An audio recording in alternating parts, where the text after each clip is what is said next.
Top quality और consistent performance के लिए सिर्फ सिल्वर पंप नाम याद रखना। દાહોદ જિલ્લામાં મેઘરાજાની તોફાની બેટિંગ, ગાજવીજ અને ભારે પવન સાથે ધોધમાર વરસાદ પડ્યો. રસ્તા પર પાણી ભરાતા ટ્રાફિક જામ થતા વાહનો અટવાયા. મકાઈ અને ડાંગરના પાકને ફાયદો થશે.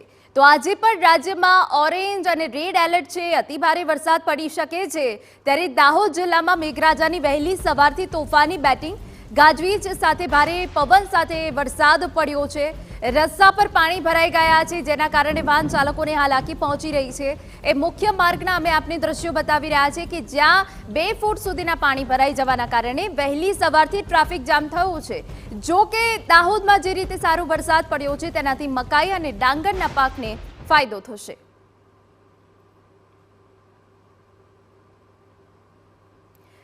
તો શ્રાવણમાં સાંભેલા ધાર કે જ્યાં દાહોદમાં પણ રસ્તા પર પાણી ફરી વળ્યા છે. દાહોદમાં વહેલી સવારથી જ ભારે વરસાદી માહોલ જામ્યો છે. અનેક વિસ્તારોમાં ટ્રાફિક જામના દ્રશ્યો પણ સર્જાયા. આપને જણાવી દઈએ કે વરસાદી સિસ્ટમ એક્ટિવ થવાના કારણે રાજ્યમાં હાલ વરસાદ જોવા મળી રહ્યો છે. ક્યાંક અતિભારે વરસાદ પડી રહ્યો છે, તો ક્યાંક મધ્યમ વરસાદ પડી રહ્યો છે. દાહોદમાં પણ મેઘો મહેરબાન થયો છે અને વહેલી સવારથી જ ભારે વરસાદ પડી રહ્યો છે.